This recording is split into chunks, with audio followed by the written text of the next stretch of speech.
Diana Black's heart hammered in her chest as the sheriff's deputy handed her the eviction notice. His expression cold, detached. She stood on the steps of the small apartment she'd called home for the past 5 years, the one she'd fought so hard to keep, her children clutching her side. The early morning light was harsh, cutting through the dust and desperation that clung to the neighborhood like a thick fog. "Ma'am, I'm just doing my job," the deputy said, as though those words could somehow make the cruelty more palatable. His eyes flickered past her, landing on the 2 white men in suits standing in the driveway, watching from their shiny black car. They were the ones who had bought the building a month ago, the ones who had decided it was easier to push out the tenants than fix the crumbling infrastructure. "Your job is to break my family's back, is that it?" Diana's voice cracked, but she stood tall, fighting the tears that threatened to betray her strength. A single, quiet laugh escaped one of the men behind her. "You should have known your place, lady. No one's gonna come to save you." The words were like a slap, but it was the shame on the deputy's face, as though he knew the injustice but was powerless to stop it, that cut deeper than anything. The moment hung in the air, heavy, suffocating. As the sheriff's deputy turned to leave, the sound of his boots echoing in the silence, Diana felt the weight of the world press down on her. Her family had nowhere to go. But the next morning the phone call came. $1 million home. Free. Delivered to her just like that. The impossible made real. And yet, in the hollow pit of her stomach, a gnawing question lingered. At what cost? Diana Black stood frozen on the front steps of her apartment building, her fingers clenching the eviction notice as though it were a lifeline she could not let go of. The dry, early morning air did nothing to calm the tightness in her chest as she read the cruel, impersonal words again. They hadn't changed. Vacate the premises within 48 hours. Failure to comply will result in legal action. Her hands trembled as the notice fluttered in the breeze, but she held it firm, fighting the sudden rush of panic that threatened to consume her. She'd seen this coming, heard the rumors about gentrification sweeping through their neighborhood, but nothing had prepared her for this moment. Not the grim reality of losing her home, the place she had worked so hard to keep together for her children, for her family. Behind her, she heard the soft shuffle of footsteps, the low murmur of a voice she had come to dread. "You're gonna have to leave, Diana," the sheriff's deputy said flatly. His voice was cold, detached, mechanical almost. Diana didn't turn around. She knew the tone all too well. The same tone they all used when they delivered a sentence they didn't care about. "You don't have to do this," she said, her voice hoarse, fighting the tears. "You know we can't afford to go anywhere. You know this isn't right." The deputy remained silent, his hand at his belt, where the keys to his patrol car jingled with every nervous movement. She felt his gaze on her back, cold and unforgiving, as though she were nothing more than another task to be checked off on his list. The realization twisted her gut. Her family's eviction was nothing personal to him. It wasn't a tragedy, it wasn't a fight. It was just a job.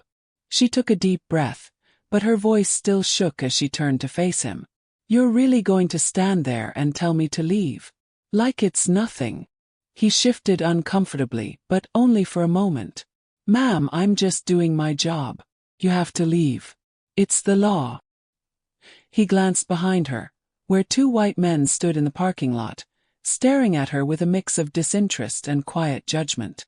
Their crisp suits were far too clean for the neighborhood, their eyes scanning her as if they were watching a scene unfold on a TV screen, detached from the reality of the human lives being affected. They were the ones behind the eviction. The ones who had bought the building a month ago and had been forcing the tenants out one by one. "You should have known your place, lady," one of the men called out from the parking lot, his tone thin and dismissive. "Should have known the neighborhood was changing." Diana's blood boiled. She had been here longer than they'd even been in the city, but they thought they could come in and make decisions about her life with their money, their privilege, as though they owned everything, even her dignity.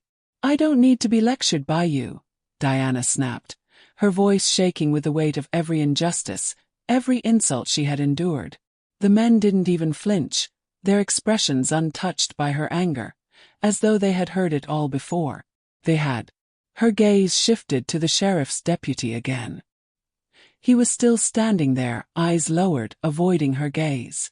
She knew he was just doing his job, but that didn't make it right. "You're really going to let them do this?" she asked quietly, her words almost pleading. "You're going to let them break my family like this?" The deputy shifted his weight uncomfortably, then muttered something under his breath. She couldn't make out the words, but the faintest trace of guilt flashed across his face, so small, so fleeting, that it might have been a figment of her imagination. It didn't matter. His job was done. Without another word, he turned and walked away, leaving her standing there, her hands gripping the eviction notice, her children now at her side, staring up at her with wide, confused eyes. The weight of the moment pressed down on her chest, squeezing out the breath she desperately needed. Diana wanted to scream. She wanted to shout at the world, at the unfairness of it all. Her children had done nothing to deserve this. They had done nothing wrong. "Mom, what's going to happen to us?" her daughter Layla whispered, her small voice tremulous with fear. Diana knelt down to her level, wiping away the tears that had begun to fall despite her best efforts to keep them at bay. "We're going to be okay, baby.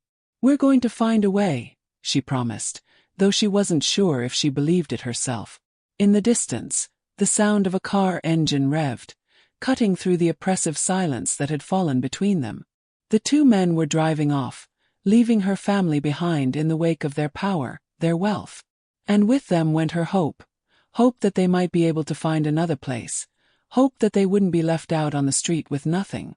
Diana watched them disappear into the distance, her mind spinning. She had always fought, always found a way to survive, but now she wasn't sure where to turn. Just as she was about to stand up, a sleek black car pulled up to the curb. The driver, a well-dressed man with sharp features and a professional air about him, rolled down the window. "Excuse me, are you Diana Black?" he asked, his voice polite but businesslike. Diana frowned, confused. "Yes, that's me." The man smiled, pulling out a folder from the passenger seat. "I have an offer for you," he said, his eyes glinting with something unreadable. "It's about a house. Very nice house. I think it's time you took a look." Diana blinked, her heart racing. "A house? What do you mean?"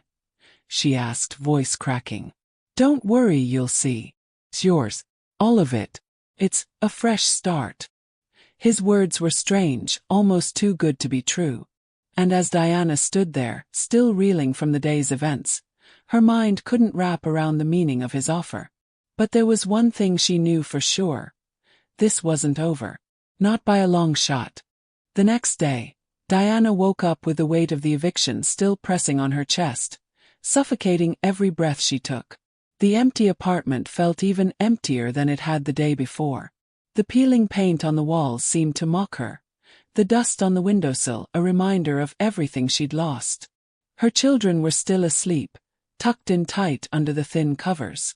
Diana stared at the ceiling, fighting the hopelessness gnawing at her insides. She barely had the energy to get out of bed, but the sound of her son, Caleb, waking up broke the silence. His soft voice calling for her to help him with his school clothes pierced the fog in her mind, giving her a reason to move, a reason to keep going. As she went through the morning routine, the phone on the kitchen counter suddenly buzzed. Diana glanced at the number. Unfamiliar. She hesitated for a second before picking it up. "Hello, Ms. Black." The voice on the other end was professional, distant. "This is Robert Mitchell, with Mitchell Realty. I'm calling in regards to the property on Kingswood Lane. We have a..." She cut him off, still groggy, still skeptical. "I'm sorry, I don't know what you're talking about. I don't think I'm interested in any property. I'm all ready." "Please just hear me out," he interrupted gently. "I know this might sound strange, but the house is available, and we would like to offer it to you." Diana's heart skipped a beat. The words hung in the air like an impossibility. She was about to hang up, convinced this was some kind of scam, but the man's next words stopped her cold. "Free of charge, Ms. Black. It's yours. The house on Kingswood Lane." It's worth over $1 million, but it's being offered to you for, well, for reasons I'd like to discuss in person. Diana's mind spun. $1 million home. Offered to her. She had trouble believing the words coming through the phone. She paused, the incredulity in her voice clear. I'm sorry, I think you have the wrong person. I don't have the kind of money to. I know it sounds unbelievable, Mitchell said, his voice steady. But it's true. I've been instructed to get in touch with you specifically. I'm sure you're going through a lot right now, but please trust me, this is a legitimate offer. Diana's pulse quickened. She felt an odd mixture of hope and suspicion swirling inside her. Didn't make sense.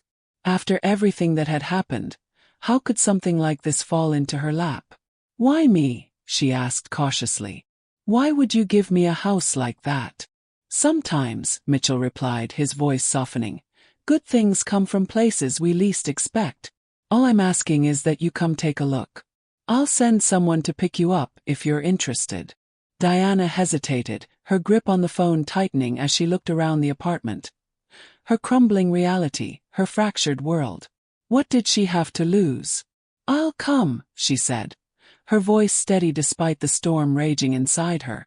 2 hours later, a sleek black SUV rolled up to the curb outside the apartment complex. Diana watched it from the window, her heart hammering in her chest. The driver, a clean-cut man with a sharp suit, stepped out and opened the door for her. Ms. Black, he asked politely.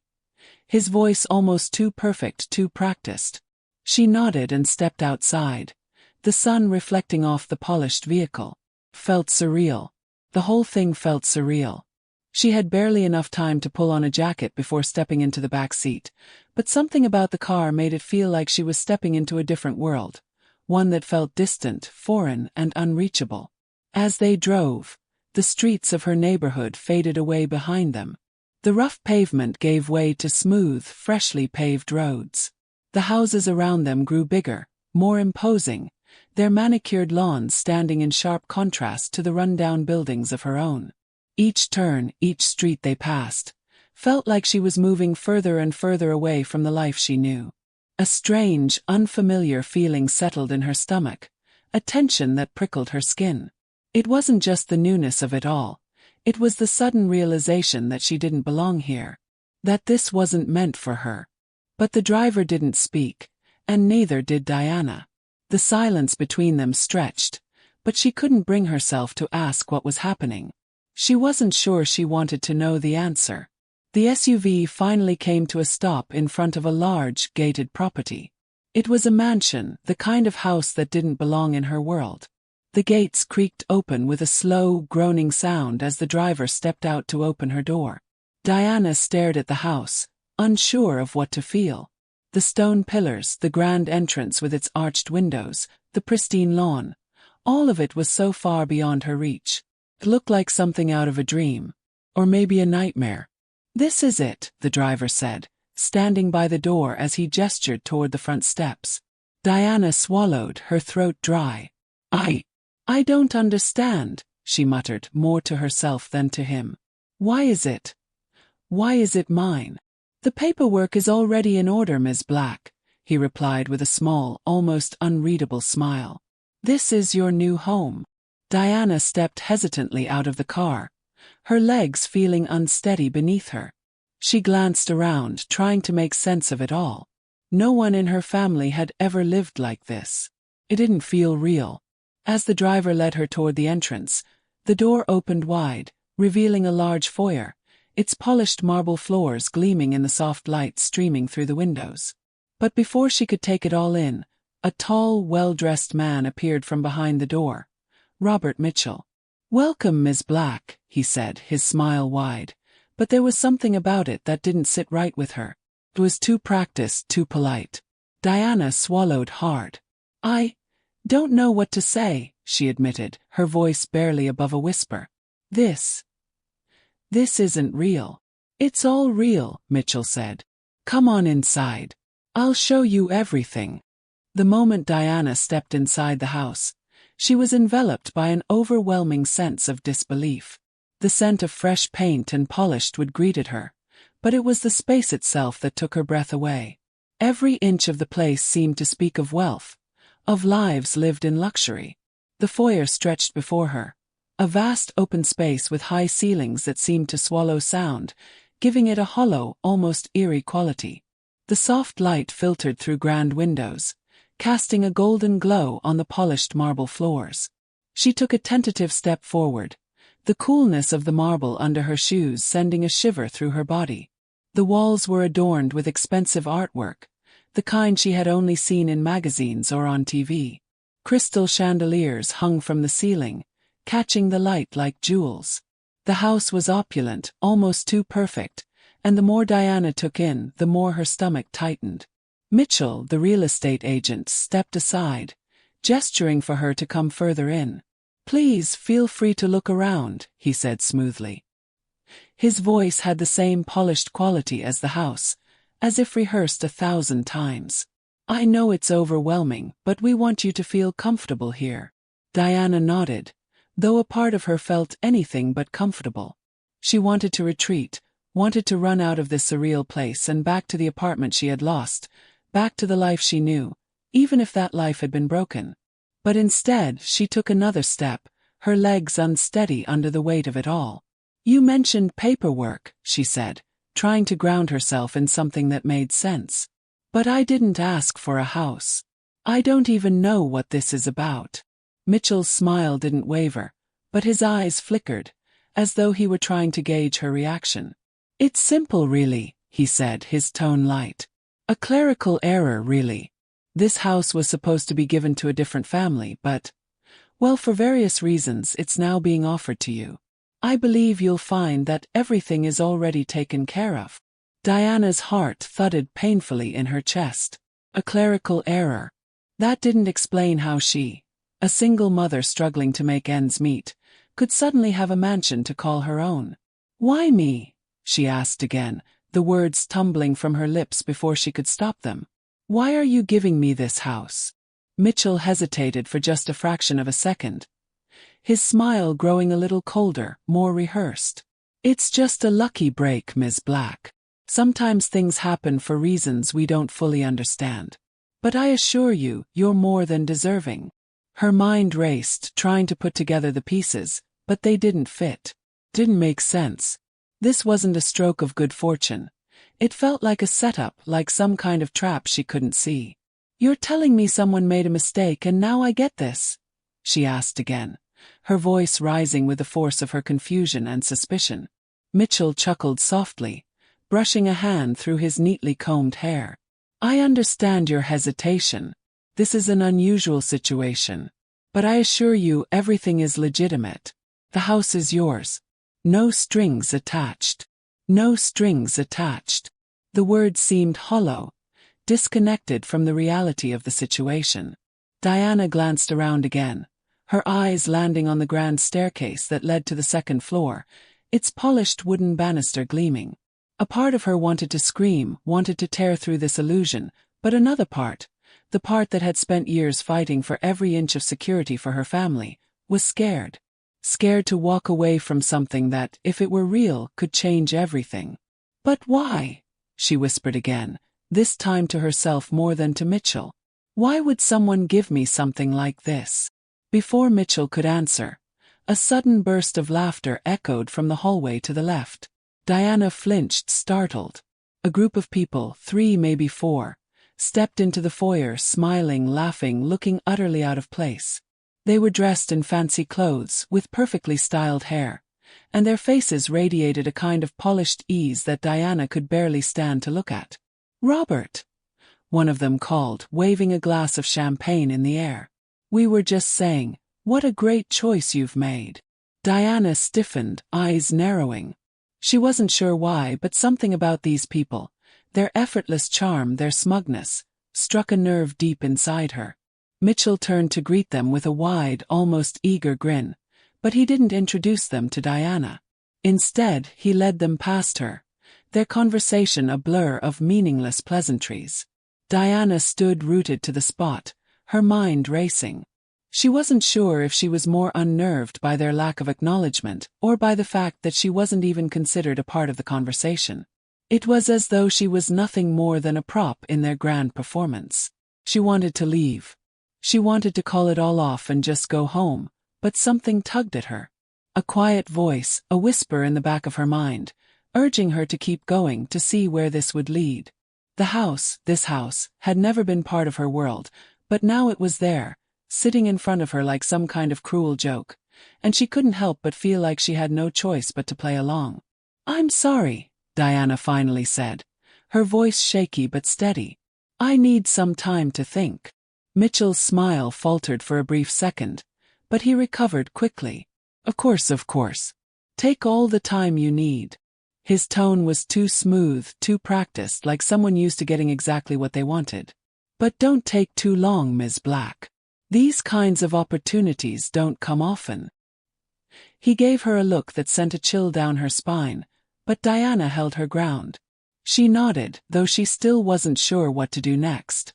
As Mitchell turned to speak with his guests, Diana's eyes wandered to the massive windows lining the far wall of the living room. Outside, the perfect garden stretched out before her, lush, green, and impossibly pristine. But as she gazed at the flowers blooming outside, she couldn't shake the feeling that something was terribly wrong. This wasn't her world, not by a long shot. A knock on the door interrupted her thoughts. Diana turned, surprised, but Mitchell waved it off. "It's just the cleaner," he explained quickly, brushing past her to answer it. "Please make yourself comfortable." But as Diana stood there, rooted to the spot in the silence that followed, the nagging suspicion in her gut grew louder. There was something wrong with this place. It was too clean, too perfect, too easy. But she didn't know how to prove it. Not yet. The house felt quieter now. The guests had gone, their laughter fading into the polished silence of the mansion. Diana sat on one of the couches in the expansive living room, her fingers tracing the smooth fabric of the cushions, trying to absorb the enormity of what was happening. She didn't know whether to feel awe or dread, but the weight of the house, its opulence, settled like a stone in her stomach. Mitchell had left her to wander the property alone, presumably to take a break, to let the lavishness sink in.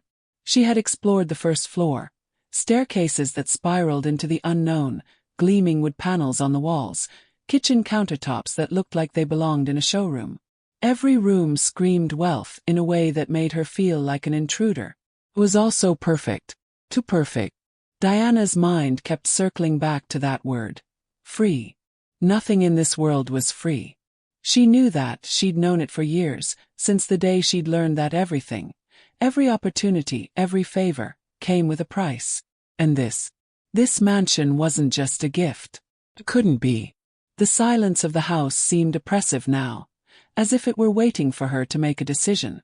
The heavy curtains in the living room blocked out the light, leaving the room shrouded in shadow. She needed to understand why she was here, why she of all people had been chosen.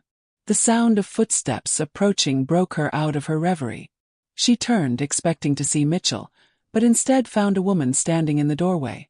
Tall, blonde, wearing a bright smile that didn't quite reach her eyes. She was dressed in a black dress, so sleek and elegant it almost seemed to shimmer under the dim lighting. "Ms. Black," the woman said, her voice lilting in a way that made Diana's skin prickle. "I'm Julia, the interior designer." She extended a hand, though Diana hesitated before taking it. The woman's smile didn't falter. "I just wanted to check in, make sure you're settling in okay. How are you liking the house?" Diana forced a smile. It's beautiful. Too beautiful." Julia chuckled softly, though there was something almost condescending about it. "That's the idea. We want you to feel comfortable. You deserve this, after everything you've been through." She glanced at Diana as if measuring her, as though Diana's discomfort was something to be corrected. "I'm still trying to figure out why I'm here," Diana said, her voice tight. She rose slowly from the couch, her gaze never leaving Julia's. The polite exterior of the house, the clean lines, the soft lighting, felt like a mask, and she wasn't sure if she could trust it. "I don't understand. Why me?" Julia's smile faltered just slightly, her eyes flicking to the floor for a moment. When she spoke again, It was with the practiced air of someone who knew just how to calm a person down. "It's just a fortunate series of events, Ms. Black. Sometimes things fall into place in ways we don't expect. This house was meant to be yours. And yet, it's too good to be true," Diana muttered, almost to herself. Julia blinked, then nodded slowly. "I understand that you're having doubts.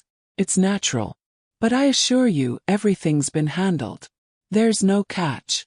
She stepped closer, her tone shifting to something softer, almost persuasive. "Think of it as a fresh start. A new chapter for you and your family." Fresh start. Diana didn't believe it. She had seen too many false promises, too many smiles from people who pretended to care only to abandon you when things got tough. And there was something in Julia's eyes that didn't sit right. It wasn't warmth, it was calculation. "I'm not sure I'm ready for this kind of change," Diana said, her voice lowering. "I don't even know why you're doing this." Julia's gaze hardened for a split second, but she masked it quickly with another smile. "You don't have to understand everything right away. This house is meant to give you peace, Ms. Black. It's meant to make your life easier. And after what you've been through, you deserve that." Diana stepped back, crossing her arms. "What exactly do you think I've been through?" Julia's expression tightened, but she maintained her composure. "The eviction, the struggle, the years of fighting. You've worked hard for this. We all have our roles in life, Ms. Black." That last sentence hung in the air, heavier than any of the others. We all have our roles in life. Diana felt a cold shiver run down her spine, the implication clear. Some people were meant to be given things. Others, like her, were meant to fight for them. She wanted to press Julia further, but the woman was already retreating. "I'll leave you to think about it," she said, backing away slowly, her voice now softer, almost too sweet. "Take all the time you need. Just remember there's no rush. You're home." Diana didn't answer. She didn't know how to. As Julia disappeared down the hallway, Diana sank back down onto the couch, her mind racing. She couldn't shake the feeling that there was something darker beneath the surface of this house, something she wasn't seeing. It wasn't just the people who had given it to her. It was the house itself. Felt wrong. Too perfect. And as much as she wanted to believe in this fresh start, Diana couldn't ignore the gut feeling that gnawed at her, telling her to be careful. She rose to her feet again, her eyes scanning the room. Her fingers traced the edge of the coffee table, where the surface gleamed with a pristine shine. This wasn't her world, she thought, and she didn't know what they wanted from her. There was something off about all of this. She could feel it now more than ever. And though she didn't know what it was, she knew she had to find out. Diana made her way toward the grand staircase, glancing up at the second floor. The house seemed to stretch on endlessly, a maze of rooms she hadn't even begun to explore. She walked slowly, the sound of her footsteps echoing through the empty space, her mind consumed by one thought. This place isn't a gift. It's a trap. Days passed in the mansion, and Diana's unease never fully dissipated. The house, which once seemed like a distant dream, had slowly morphed into a prison, each room more unfamiliar than the last. Every corner was too pristine, every surface too immaculate. The silence of the place was overwhelming, a quiet that felt stifling rather than peaceful. Her children, Caleb and Layla, had adjusted far more quickly. They played in the sprawling backyard, their laughter filling the air like the sound of a distant memory. It was a new life for them, a world of space and comfort they had never known. Caleb had even stopped asking when they would be going back to their old apartment. Layla, with her wide eyes and endless curiosity, wandered the halls with a sense of wonder, as though this was exactly where they were meant to be. But Diana wasn't sure she could keep up the illusion. Every time she passed a window, the view of the neighboring houses, perfectly manicured lawns, and sleek cars reminded her just how out of place she felt. The neighborhood around them was quiet, too quiet. The kind of quiet that seemed to suffocate any sense of belonging. It wasn't the house that unsettled her. It was the people who lived in it, or more accurately, the people who didn't. The silence was broken one afternoon when Diana was standing at the kitchen counter, preparing lunch. Her fingers shook slightly as she chopped vegetables, the knife slipping across the cutting board with a dull thud. She couldn't stop thinking about the previous night, when she had overheard a conversation between Mitchell and another man in the living room. "I don't know if this was a good idea," Mitchell had said, his voice low. "You know how people are. It's only a matter of time before the others find out." "We'll handle it," the other man replied, his voice colder, more clipped. "But you need to be careful with her.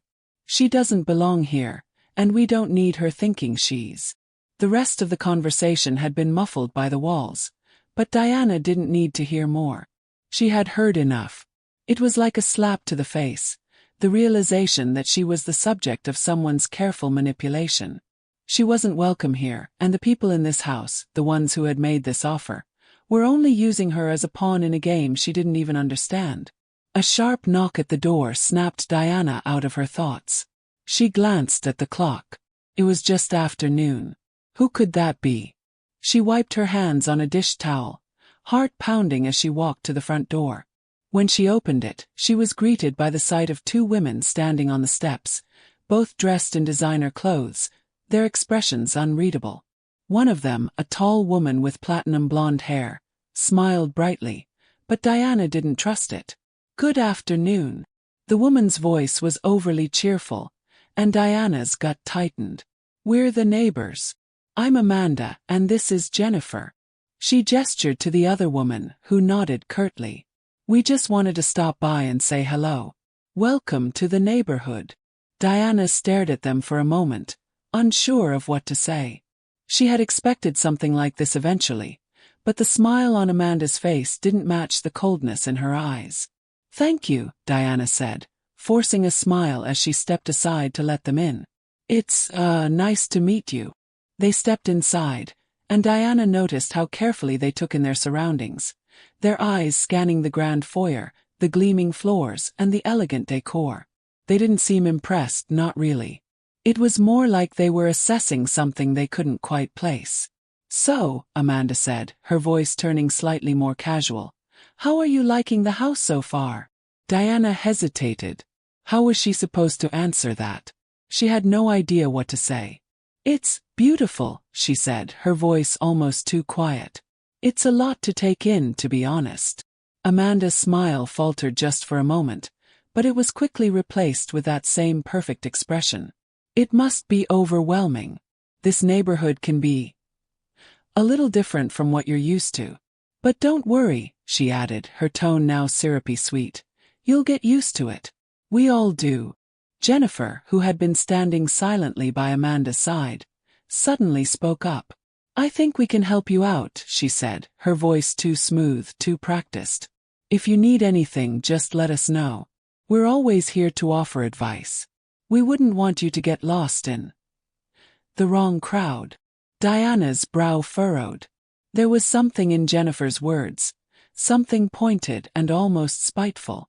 The wrong crowd. What did that mean? Who exactly were they warning her about? Before Diana could respond, Amanda continued, her tone shifting to something more pointed. "You know, I heard about your story," she said, her eyes glinting. "It's so unfortunate being displaced like that. Such a shame. But maybe it's for the best, right? A new life, a new home. It's funny how things work out." Diana clenched her fists at her sides. She had heard enough of this passive-aggressive banter. She could feel the weight of their judgment pressing down on her, their veiled insinuations like a heavy cloud hanging over her head. "Is there something you want to say?" Diana asked, her voice sharp, her patience thinning. "I'm not sure I understand what you're getting at." Amanda's smile widened, but it was too wide, too fake. "Oh no, we're just trying to be friendly," she said. "We're all just looking out for one another, aren't we?" The words hung in the air, thick with tension. Diana's pulse quickened, the familiar unease creeping up her spine again. She knew exactly what was happening now. The neighborhood was already turning on her. She could see it in their eyes, in the way they acted like they were doing her a favor just by speaking to her. It wasn't kindness. It was condescension. "I think it's time for you to go," Diana said, her voice low but firm. The women exchanged a glance, and Amanda's smile finally slipped, just for a second. "Of course," she said, her voice dripping with insincerity. "We'll let you get settled. Just remember what we said. If you need anything." Diana closed the door behind them, her hand shaking as she leaned against it. Her children were playing outside, their laughter echoing through the quiet house, but Diana felt a sudden sense of isolation wash over her. She wasn't welcome here. Not really. This was all a game and she was the pawn. She could feel the walls closing in around her, the whispers of the neighborhood already turning into cold glares. The house, this mansion, was meant to be a fresh start. But for who? She wasn't sure she could live in a place that rejected her every step of the way. Her phone buzzed suddenly, snapping her from her thoughts. It was a message from Marcus. "We need to talk." Diana's heart sank. The tension was rising in her marriage too, and it was only a matter of time before everything exploded. Diana sat at the kitchen table, staring down at the half-eaten sandwich in front of her, its bread now soggy from the mayonnaise. She had barely tasted the bite she'd taken. The sound of her children's voices, their laughter echoing through the hall, seemed distant, muffled by the weight of her thoughts. It was all too much. Too heavy. The house, the neighbors, the ever-present tension. It was all spinning out of control. She had tried to ignore it, tried to convince herself that it was just her mind playing tricks, that she was overthinking everything. But she couldn't anymore. Something was wrong. Something was deeply, fundamentally wrong. Diana had started to do her own research, seeking out any possible clue about this house, this bizarre offer that seemed to have fallen from nowhere. But every search turned up nothing. The mansion's history was clean, too clean. There were no records of ownership prior to the bank's foreclosure, no mention of the property before it was supposedly given to her. And that left Diana with the unsettling realization that this whole thing was too tidy, too neat. Who was behind this? She wondered. And why me? Her phone buzzed again, but this time it was a number she didn't recognize. She picked it up on the second ring, expecting it to be more of the same. Another solicitor, another prank. But this time, the voice on the other end was unmistakable. "Ms. Black. This is Robert Mitchell." Diana's grip on the phone tightened. Her heart rate spiked. She had been dreading this call, expecting it at some point. "Mr. Mitchell," she said, trying to keep her voice steady. "I didn't expect to hear from you so soon."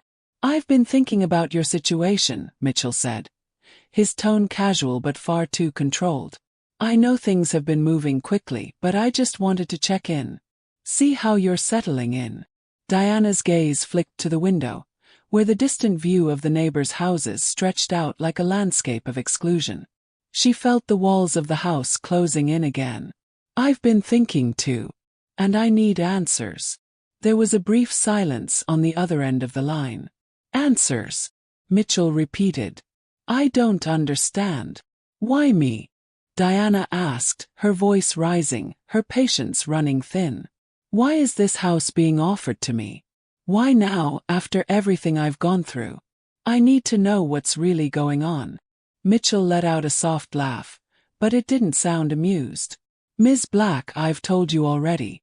It's a clerical error, a fortunate situation for you and your family." "I don't believe you," Diana shot back, the words coming out before she could stop them. "This is too convenient, too perfect. Why would you do this for me?" "Why not?" Mitchell said smoothly. "You've been through a lot. A fresh start is the least anyone can offer. You deserve it." Diana's mind was racing, her thoughts a whirlwind of suspicion and doubt. Fresh start. That's what they kept telling her. But she wasn't so sure. She couldn't shake the feeling that they were all playing a game, and she was the one who didn't know the rules. "Who's really behind this?" she demanded. "Who really wants me in this house?" There was another pause, longer this time, and when Mitchell spoke again, his voice was much colder, more calculating.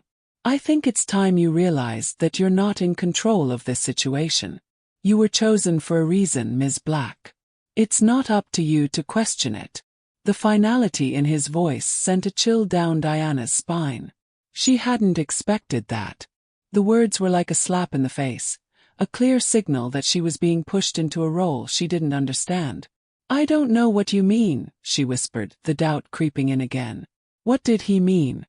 "Don't worry," Mitchell said, his tone almost patronizing now.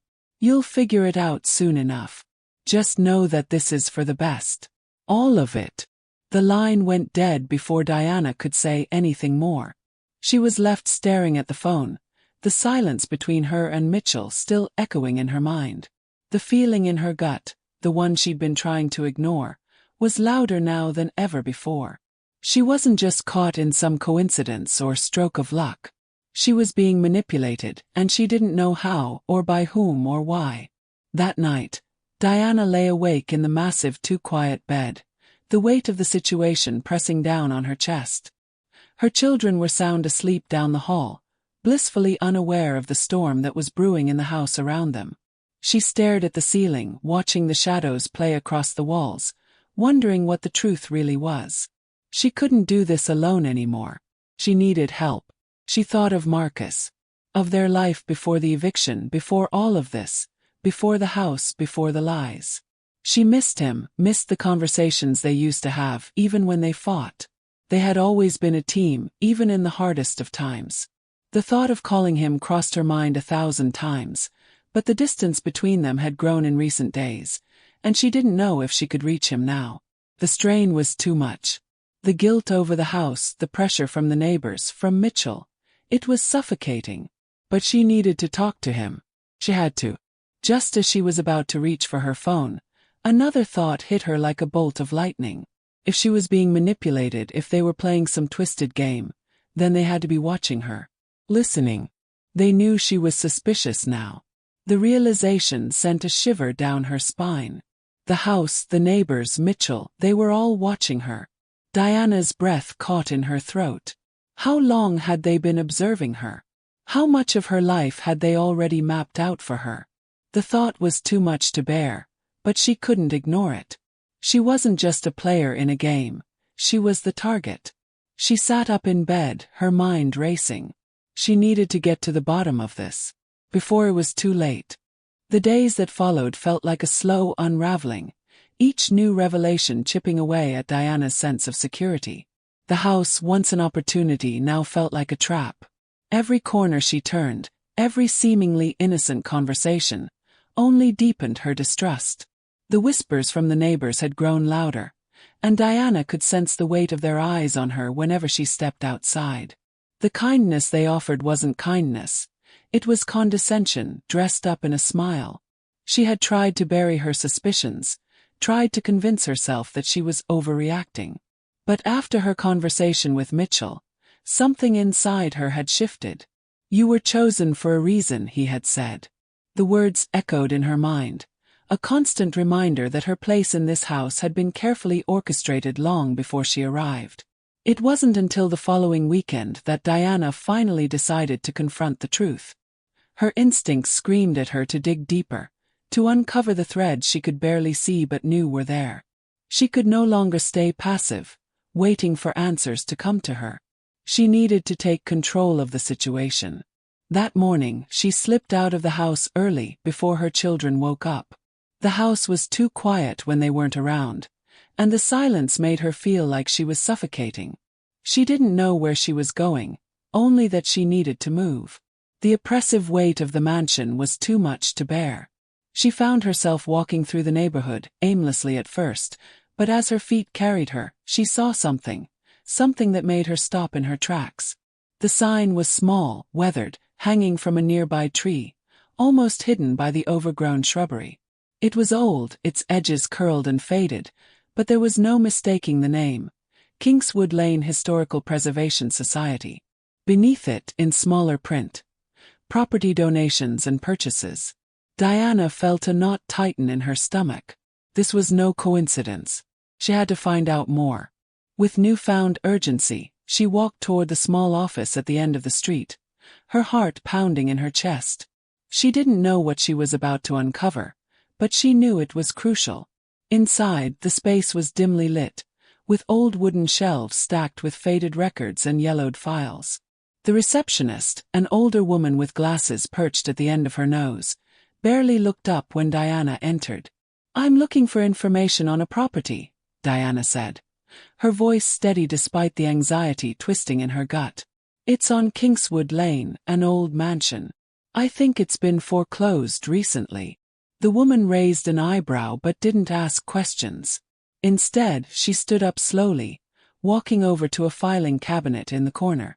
Diana watched as the woman flipped through a few dusty folders before pulling out one labeled, "Kingswood Lane Property History." She handed it to Diana without a word. Diana opened the folder carefully, the pages thick with history, some of it handwritten.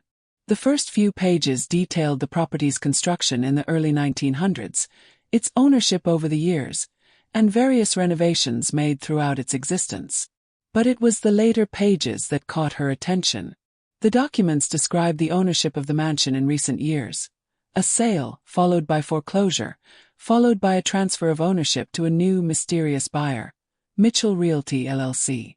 Diana's blood ran cold as she scanned the pages. The name Mitchell had been mentioned frequently. Robert Mitchell, the man who had given her the house. But there was more. Hidden in the fine print, tucked away under legal jargon, was a troubling clause.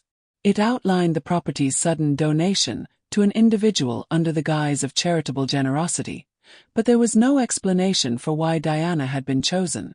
No reason for her to have been picked from the thousands of people who could have qualified for such a generous offer. But the most damning part was the next page.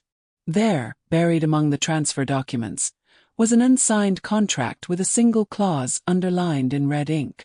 The recipient of this property will adhere to the terms set forth by the Kingswood Lane Preservation Committee. Any deviation from the prescribed expectations will result in immediate eviction and legal action. Diana's hands shook as she read the words again. Prescribed expectations. What did that mean? What expectations were they talking about? Why was she tied to this preservation committee, this shadowy group? Her thoughts were interrupted by a soft clearing of the throat. Diana looked up startled to find the receptionist standing just a few feet away, watching her with a strange expression on her face. "Is there anything else I can help you with?" the woman asked, her tone clipped, businesslike. Diana could feel the weight of the woman's gaze, her eyes boring into Diana's every move, as though she were watching for signs of suspicion, watching for signs that Diana had figured something out. I'm fine," Diana said quickly, her voice tight. She grabbed the folder, tucking it under her arm. "Thank you." As she left the office, her mind raced. She had uncovered something, but it was still so vague, so nebulous. What was this preservation committee? And why was she bound by an agreement she hadn't even signed? The unease that had settled in her stomach was now a full-blown storm, and Diana knew she was on the brink of something much darker than she had imagined. When she returned home, her children were still asleep. Diana paced the floor, her thoughts tumbling over each other. She had to act fast. If she was being controlled, if this whole thing was some kind of setup, then Mitchell and his team had to be watching her, tracking her every move. She couldn't afford to wait any longer. That night, she decided to confront Mitchell. She would go straight to the source. There was no more room for hesitation. The phone rang just as she was about to pick it up. Her heart skipped a beat when she saw the caller ID. Mitchell Realty. Diana took a deep breath, steeling herself. She answered the phone. "Ms. Black," Mitchell's voice came through, smooth and practiced. "I was wondering when you'd call. I assume you've had time to think about the house." "I have," Diana said, her voice steady despite the storm raging inside her.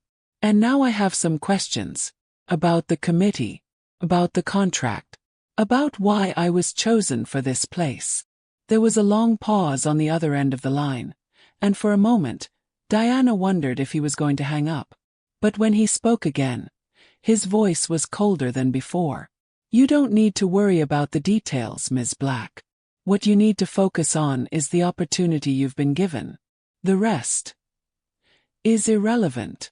"No," Diana said, her voice firm. "It's not irrelevant. It's my life, and I won't be used like this. I want the truth, Mitchell.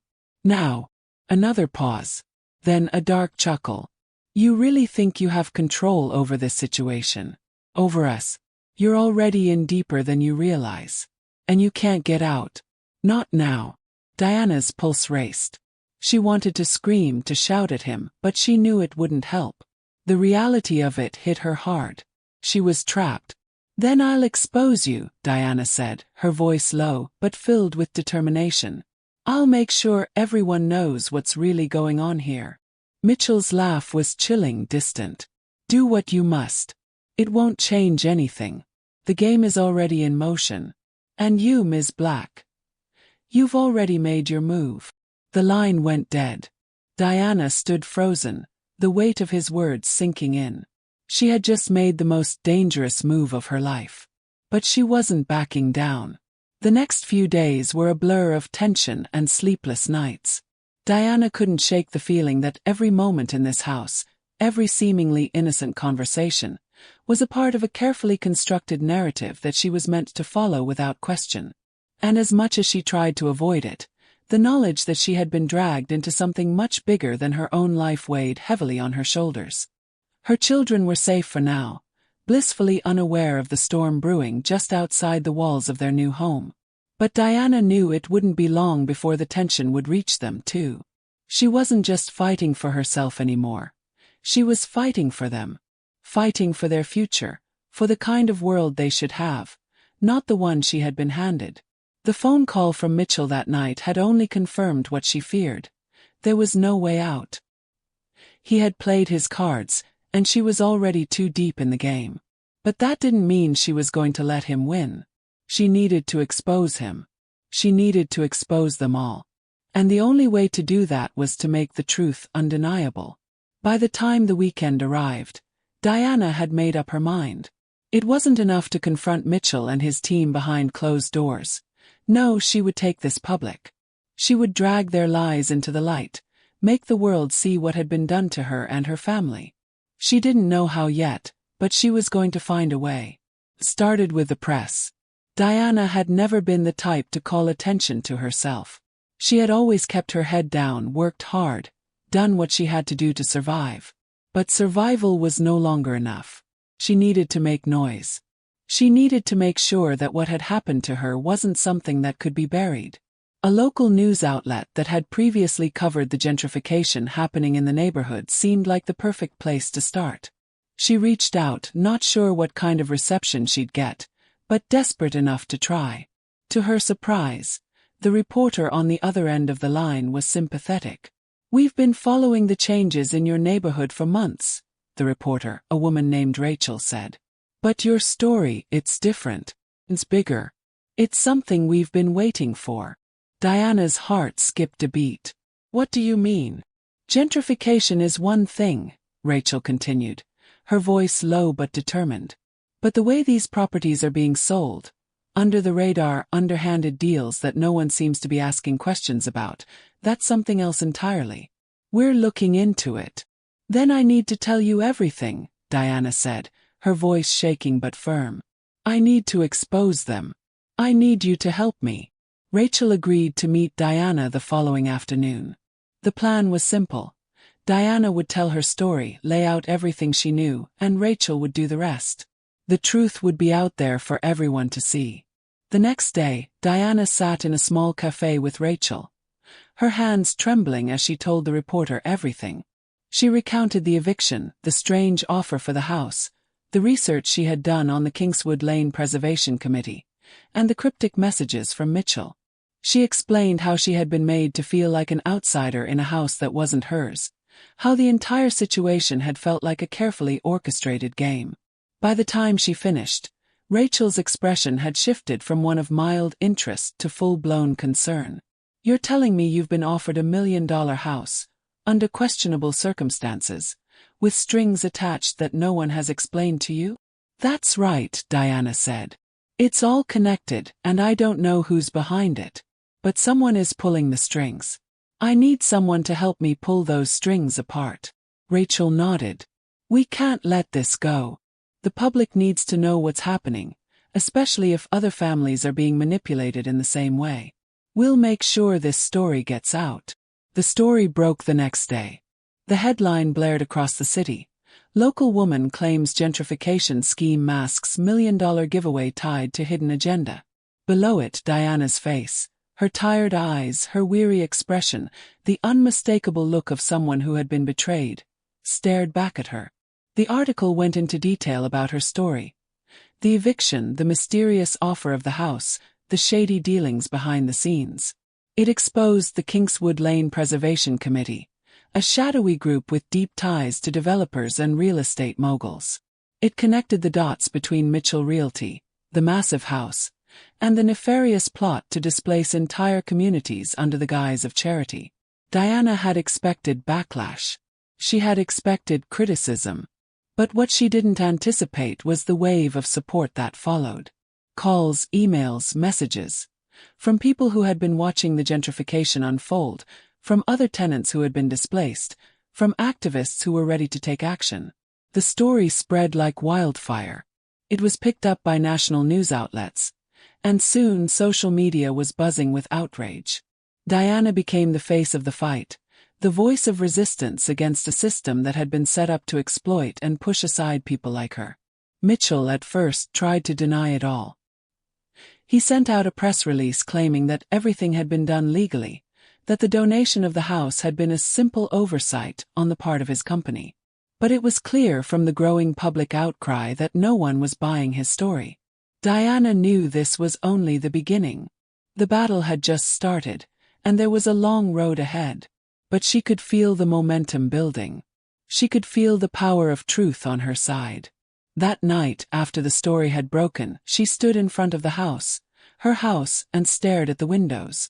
The lights were on inside, and for the first time since they'd moved in, it didn't feel like a prison. It didn't feel like something that was being forced on her. It felt like a place where she could finally fight back. The following week, Diana received an unexpected call. It was from a lawyer. The Kingswood Lane Preservation Committee was launching a lawsuit against her for defamation, claiming that her public accusations were damaging their reputation and the integrity of their charitable efforts. Diana knew this was coming, the pushback from the people who had engineered this whole scheme. But she wasn't afraid. She had just won the first round. And the next round, that one would be even bigger. Diana had a long fight ahead of her. But now, for the first time, she was ready to face it head-on. The truth was on her side, and it wasn't going anywhere.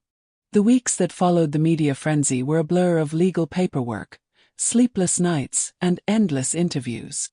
Diana had become a symbol, a face for the fight against gentrification and systemic racism, but the weight of it all was heavier than she had anticipated. She had sparked a fire, and now the flames were spreading faster than she could control. The public, the media, even some activists rallied behind her, but in the midst of all the support came the hard truth. No victory came without its price. The lawsuit filed by the Kingswood Lane Preservation Committee was the first blow. It was predictable but no less painful. The committee, backed by the developers who had created this entire mess, accused her of defamation, claiming that her accusations had caused irreparable damage to their reputation. They filed for damages and sought an injunction to remove her from the house. They wanted her gone, silenced. Diana wasn't surprised. She had expected them to push back with everything they had. But as the court date loomed closer, the emotional toll became undeniable. She had made herself a target, but the battle was no longer just about the house. It was about her life, her children, and her dignity. The legal team she had hired, pro bono, was doing their best to fight the case. They were sharp, committed, but the scale of the opposition was daunting. Mitchell and his allies had money, power, and connections. Every step of the process felt like an uphill battle. Each hearing, each deposition, each moment in the courtroom was an emotional blow. She tried to keep a brave face for her children's sake, but the strain was starting to show. The cracks in her resolve were becoming visible, even to herself. She couldn't tell Caleb and Layla the full extent of what was happening. They didn't understand why they couldn't have playdates with the other children in the neighborhood, or why people stared at them when they walked outside. They didn't understand why their mother was always on the phone, always talking to lawyers, always crying behind closed doors. One evening, after another long day of meetings and paperwork, Diana sat down on the porch of the mansion, watching the sun dip below the horizon. The sky was painted in hues of orange and purple, but she couldn't appreciate it. Her mind was elsewhere, on the case, on the impending court date, and on the mounting pressure that seemed to weigh on her every step. "Mom!" Diana turned to see Caleb standing in the doorway, his small face painted with concern. He had always been the sensitive one, the one who noticed when something wasn't right. "Hey, baby," Diana said, forcing a smile as she stood up. "What's going on?" Caleb stepped onto the porch, looking at her with wide, earnest eyes. "I don't want you to cry anymore. I don't like it when you cry." Diana felt her heart twist in her chest. She knelt down to his level, pulling him into a hug. "I'm sorry, Caleb. I'm just tired sometimes. But I promise I'm not giving up. Not ever." Caleb hugged her tighter, burying his face in her shoulder. "I know you won't. You're strong, Mom." She closed her eyes, pressing a kiss to the top of his head. He was right. She had been strong for so long. But strength had its limits, and now, standing in front of her children, the reality hit her harder than ever. She couldn't let them see how much it hurt. She couldn't let them see her break. The courtroom was tense, filled with lawyers, reporters, and the looming presence of the people who had sought to destroy her life. Diana sat in the witness stand, her hands folded tightly in her lap, her heart pounding in her chest. Mitchell was sitting at the defendant's table, his smug expression like a blade cutting through her composure. He knew what this was about. He knew the stakes. Her lawyer, a sharp woman named Maya, stood beside her, ready to present their case. Maya had worked tirelessly, going over every document, every piece of evidence, and every witness testimony. Diana had been prepared to fight this with everything she had, but as the proceedings began, she couldn't shake the feeling that the deck was stacked against her. "Ms. Black," Maya said, turning to her, "are you ready to testify?" Diana nodded, though her throat felt dry. She had to do this. For herself. For her children. The room fell silent as Maya began her questioning. Diana's voice was steady as she recounted everything. The eviction, the mysterious offer of the house, her suspicions about the committee, and the way the real estate agent, Robert Mitchell, had manipulated the entire situation. But as Diana spoke, her gaze kept drifting toward Mitchell, who sat there with his arms crossed, a cold smile playing on his lips. It was as though nothing she said mattered to him. He had already won in his mind. The smugness radiated from him in waves, and it made Diana's blood boil. "And how did you feel?" Maya asked, her voice cutting through the tension, "when you found out that this house was part of a much larger scheme, that your family's eviction had been orchestrated, that this gift was nothing more than a pawn in a gentrification game?" Diana didn't hesitate. "I felt betrayed. I felt like I was being used. My family was being used. And now," Maya said, pausing for effect, "you're fighting back. You're not just fighting for your home. You're fighting for what's right." Diana looked out at the courtroom, her eyes sweeping across the faces of the jury, the reporters, and even Mitchell's supporters. She had been through so much to get to this point. So much pain, so much loss, but now, standing here, she was starting to understand something deeper. She wasn't just fighting for herself anymore. She was fighting for every person who had been swept aside, discarded, by the powerful few who played with other people's lives as though they were pawns. The days following the trial were a whirlwind of emotions, each one more complex than the last. Diana had won, and the weight of that victory felt heavy on her shoulders, almost suffocating. The courtroom victory, the media frenzy, the months of struggle, it was all finally behind her, but the sense of peace she had hoped for seemed elusive. The truth was that victory, though sweet, came at a cost. And now, standing in the aftermath, Diana was beginning to understand just how high that cost had been. In the days after the verdict, the house had never felt quieter. The grand rooms, which once seemed filled with possibility, now felt like an empty shell. It was as though the walls had absorbed the tension, the fear, and the anger that had coursed through the house for so long, and now they were empty, waiting for something to fill the silence. Diana sat at the kitchen table, her fingers tracing the edge of a coffee mug, her mind miles away. Caleb and Layla were at school, and for the first time in weeks, she was alone. She couldn't shake the feeling that something was still missing. She had fought for this life, this house, but now that she had it, the victory felt hollow. The struggle had taken so much from her, and even with the legal battle won, the emotional toll lingered, like a bruise that refused to heal. The phone rang, pulling her from her thoughts. It was Marcus. "Diana." His voice was softer than she remembered, distant but filled with an unspoken urgency. "We need to talk." She hadn't spoken to Marcus much since the trial. Their marriage had always been strained, but the pressure of everything, the eviction, the house, the lawsuit, had pushed them further apart. She had wanted to shield him from the weight of it all, but now she couldn't deny that the distance between them was growing, and it hurt more than she had expected. "I know," she said quietly. "I've been thinking about that too." "I'm sorry, Dee," Marcus replied, his voice rough with regret. "I should have been there more for you. For us." There was a long pause, and Diana could feel the rawness of the moment. "You've been fighting your own battles, Marcus. Get it. But this wasn't just about the house, was it?" Another pause. "No," he said finally, his voice heavy. "It wasn't. I've been running from something too. And maybe I've been running from us." Diana closed her eyes, the weight of his words settling over her like a heavy blanket. She didn't know what it meant, but she could hear the vulnerability in his voice, the same vulnerability she had hidden from him for months. "Where do we go from here?" she asked, her voice trembling. She wasn't sure if she wanted an answer. She wasn't sure she was ready to hear it. Marcus sighed. "I don't know. I've been thinking about that a lot, and I want to make things right. But I know it's not going to be easy." Diana could feel the walls closing in again, not from the house or the pressure of the lawsuit, but from the uncertainty of what the future would hold. She had fought so hard to get here, to hold on to something, anything that was hers.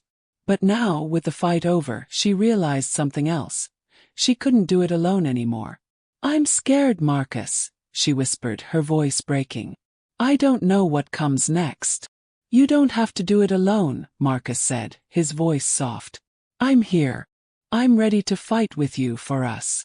And for the first time in a long time, Diana believed him.